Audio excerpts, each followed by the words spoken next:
Hello, welcome back to Lady Lovestead Reads. My name is Jessica and this is my June 2025 TBR video.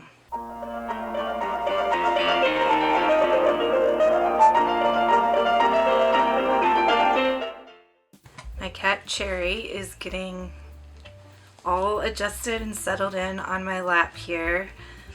She is just constantly on my lap as she's gotten older. What a blessing. Please excuse my voice. I'm a little bit under the weather lately, and so I think I've got like a touch of laryngitis that keeps flaring up on me. I'm gonna do the best I can to get through the video, and hopefully you can hear me and I don't completely lose my voice before we finish. I typically read books that fall into one of two categories. On the one hand, I really like books that are light and cozy and whimsical. On the other hand, I like books that tend to be dark and twisted, a little bit demented and depraved. Because I do read some dark and twisted stories, please check your trigger warnings before picking up any of the books that I talk about in this video. The books here on this list are more of a pile of possibilities than a super firm TBR. And TBR, if you're unfamiliar, stands for to be read. I need to mood read quite a bit for my mental health. So these are books that I would like to get to, but may not, depending on my mood throughout the month. I'm sure many of you can relate to that. Let's start with the bookish activities first. I have a Discord. It's called the Lovestead. It's farmhouse cottage themed. And every chat area in the Discord is like a different room in a house. So we've got like the kitchen, the garden, the library. And we have a wonderful supportive group of people from all walks of life who reside at the Lovestead, the virtual farmhouse. And if you are feeling really at home here with my videos, please consider joining the Discord and being a part of the community. We would love to have you. And every month on the Discord, I do Saturday sprints on one Saturday in a month. And I do them on the Discord just in the chat. So if live sprints on YouTube feel intimidating or like a lot of pressure for you, Discord sprints are really no pressure. Sprints. It's just a chance for us to virtually spend time together, and you can read during sprints or you can do other things. And I'll start at noon. Sometimes I run late depending on how life is, but typically start at noon and go late into the night, anywhere from 10 p.m. to midnight. Saturday sprints in June will be the first Saturday, which is June 7th. So June 7th we'll do Saturday sprints starting at noon Central Standard Time. Would love to have you join us if you would like to. Another thing we're doing on the Discord at the Lovestead is we are watching the Goodwitch. This is a Hallmark original TV show that started out as a series of movies and was so popular they made it its own show. And it's about Cassie Nightingale. She is, I think she's either Romany or Traveler, and she has not like really firm, overt magic, but she has very like subtle magic in the show. And it's a cozy small town setting with lovable characters where the stakes aren't too high and the show feels like a warm hug. So we've been watching one season a month, and in June we will be watching season 5. For the discussion thread on the Discord, I keep the thread up for a full year. So whenever we end up finishing the show, I think there's 7 seasons, so we'll probably finish the show in August, which means that the discussion thread will stay up until August, the end of August 2026. Like it'll stay up a full year. So if you need to get caught up or you're running behind or you don't start watching until January or whatever it is, that's okay. You can still join the conversation because I'll keep the thread up for a full year and it's worth it. The Goodwitch is good. Let's move on to books that I plan to read in the month of June 2025. But first, I want to pause and ask you a question. We've had quite a few new people join the Lovestead community. So tell me in the chat down below in the comment section, what is a favorite book that you have read so far in 2025? If you're not new here, please feel free to answer that question as well.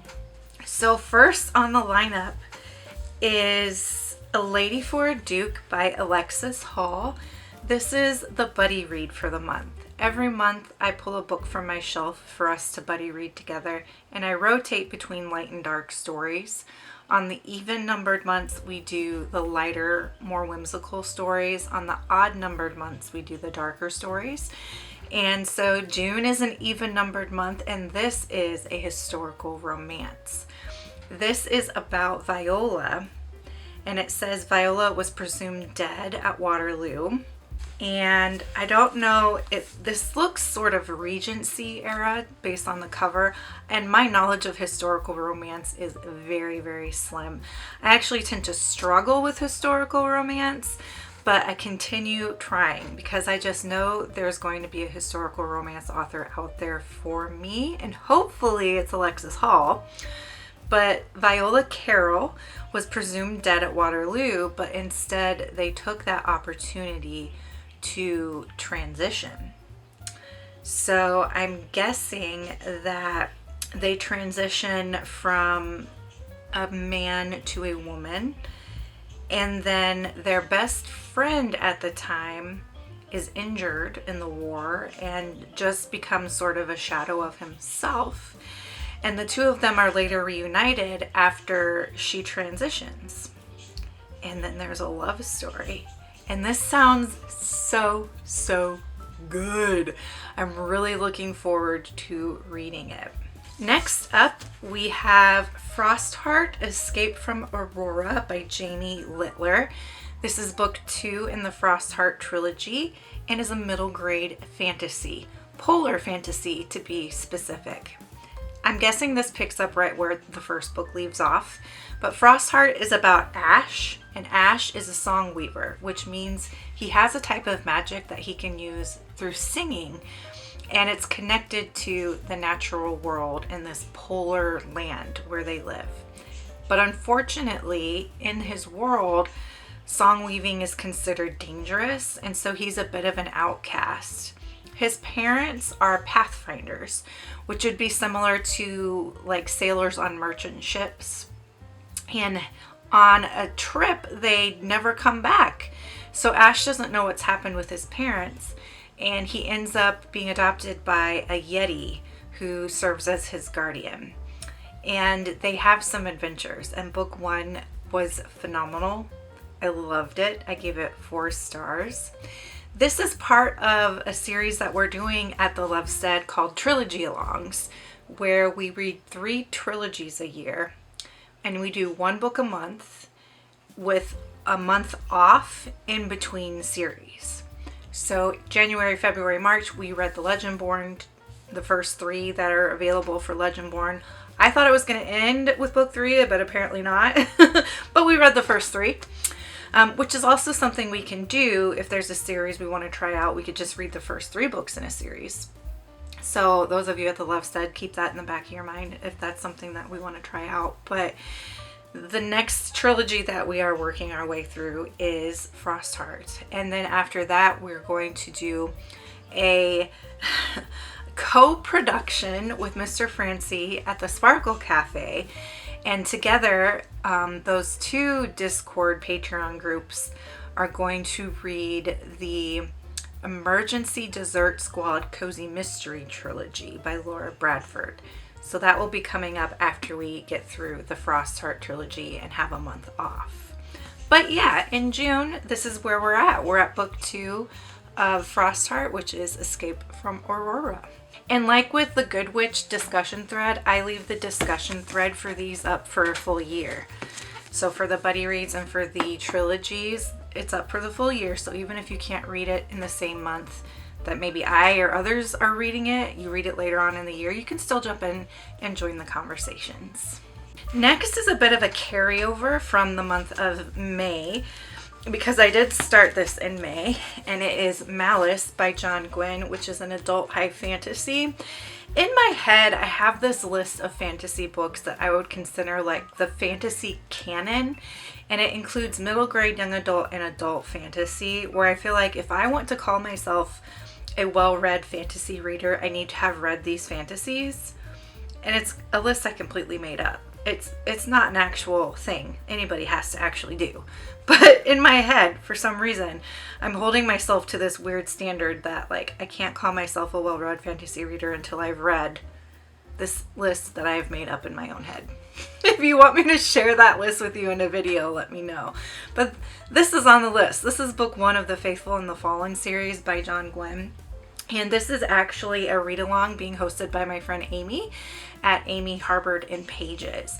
So check out her channel and her Discord if you're interested in joining this read-along. It's so nice because it really is just a read at your own pace kind of a thing.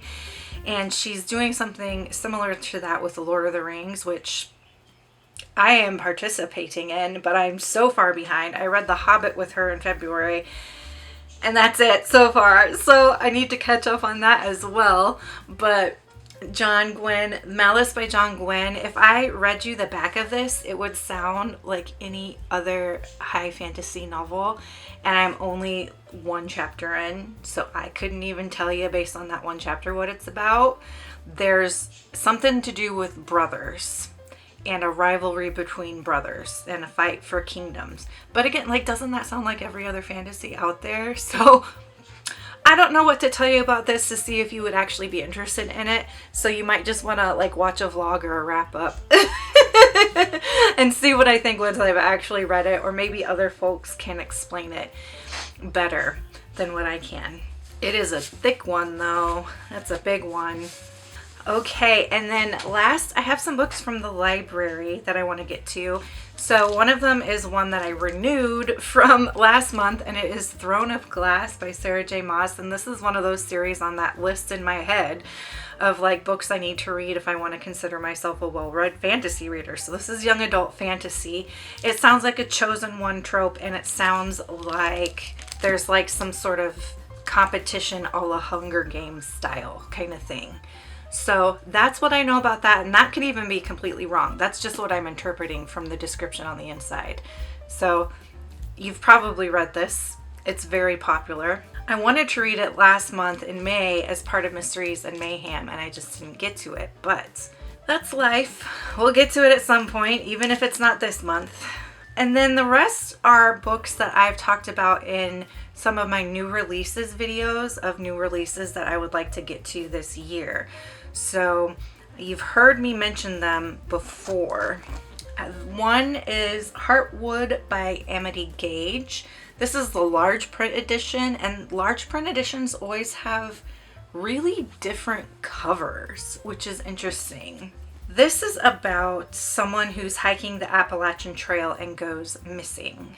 And then there's this mature character, she's 76 years old, who's a bird watcher, who like unintentionally becomes a detective on the case. Next, I picked up The Paris Express by Emma Donohugh. This sounds like a historical fiction / mystery, closed door mystery a la Agatha Christie. So it's October 22nd, 1895. It's a steam train that sets out from Normandy, speeding towards Paris. So set in France, which I love. That's like a buzzy buzzword for me. Anything in France, right? There's a bunch of different characters on this train, and it sounds like they're all going to come together. It says, based on a catastrophe that was recorded in a series of surreal photographs and featuring dozens of real people, The Paris Express is a literary masterpiece that effortlessly captures the politics and chaos of an era not unlike our own, and a thrilling ride. I love this author, Emma Donohugh. She's an Irish author. I think her most famous work is Room, but I read one that by her that I really liked, and I can't remember what it's called. That's gonna bother me. I can see the cover. Oh, Hood. It's called Hood. And that's like a sapphic literary story, and I loved that. I haven't read anything else by Emma Donohugh since then, so looking forward to this. And it does appear to be kind of like a short, fast-paced book, so hopefully I'll get to it and get through it pretty quickly. And then last from the library, I have Victorian Psycho, which is adult literary fiction, and I think it falls into the subcategory of unhinged woman. It's by Virginia Feito, and lots of people are talking about this one. So it's about Winifred Naughty, and that's an interesting last name to choose. She's a governess. Oh, it says Drusilla and Andrew are the kids that are her charges. She tells them bedtime stories and only jokes about eating children. But long, listless days spent within the estate's dreary confines come with an intimate knowledge of the perversions and pathetic preoccupations of the Pounds family. I don't know. I can't tell a whole lot. It says patience. Winifred must have patience. Christmas is coming, and she has very special gifts planned for the dear souls of Windsor House. Says, brimming with sardonic wit and culminating in a shocking conclusion, Victorian Psycho plunges readers into the chilling mind of an iconic new literary psychopath. I'm hoping this is at the same level that A Certain Hunger by Chelsea G. Summers is. Okay, that is what I'm planning to read in the month of June. Again, hopefully I will go where my mood takes me, but this is what I tentatively have planned. What is a book that you are looking forward to reading in June? Let me know down below. If you just want to let me know that you're here, go ahead and leave me a sword emoji. And if you're liking my content, hit like and subscribe. As I said before, if you're feeling really at home here, consider joining the Discord. Everything is linked down below. Until next time, make sure that you continue to read good books, drink good coffee, take care of yourselves and each other. Bye.